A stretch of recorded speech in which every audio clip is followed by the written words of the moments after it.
Druskininkuose pastačius ekologinį lynų keltuvą, tarptautinį pripažinimą pelnęs kurortas taps garsus ir dėl išskirtinės ekologinės transporto priemonės. Anot savivaldybės mero Ričardo Malinausko, džiugu, kad pirmąjį Lietuvoje tokio pobūdžio ekologinį projektą įgyvendina švarių orų garsėjantys druskininkai. Pirmiausia, tai kada prasideda kažkokio tai objekto renovacija ar naujo statyba, tai yra tikrai didelis džiaugsmas, nes tai kažkas tai naujo mūsų mieste, mūsų savivaldybėje. Ir tai, kad druskininkams pavyko kaip iš ekologinio transporto skiriamų lėšų gauti kalnų keltuvų finansavimą, tai yra tikrai didelis pasiekimas mūsų specialistų, kurie teikė paraiškas, kurie teikė įvairius argumentus tam, kad reikalinga, kad kurortas be žaliojo transporto, kaip jūs žinote, daug savivaldybė deda pastangų į tai, kad mūsų miesto autobusai būtų ateityje varomi elektros varikliais. Jau buvo toks autobusas ir pristatytas ir važinėjo savaitę laiko miesto gatvėmis.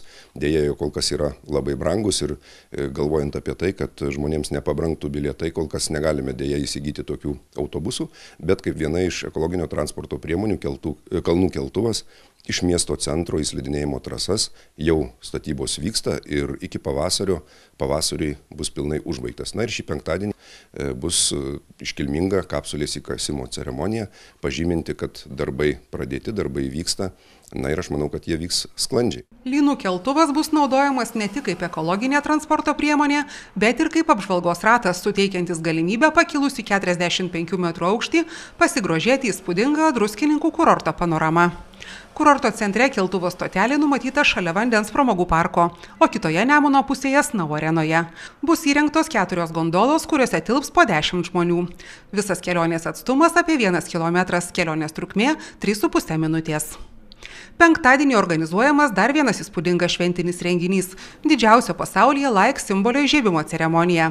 Teisę įrengti Like ženklą druskininkai laimėjo Valstybinio turizmo departamento organizuotame konkurse, kuriuo metu 5 populiariausiuose socialiniuose tinkluose vartotojai 3 mėnesius galėjo palaikyti savo mylimą miestą, balsuodami, keldami nuotraukas, jomis dalindamiesi, palikdami atsiliepimą, kviesdami draugus balsuoti už savo miestą.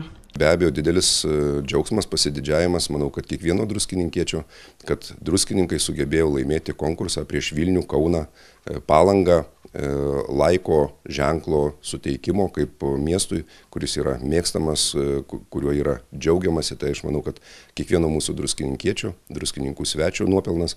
Ir džiaugiuosi, kad taip pat šį penktadienį bus šio druskininkai Like ženklų įžiebimo ceremonija 17 val. Čiurlionio gatvėje, kur visus kviečiu. Like simbolio įžiebimo ceremoniją palydės įspūdingas koncertas, suteiksiantis smagių akimirkų druskininkiečiams ir kurorto svečiams.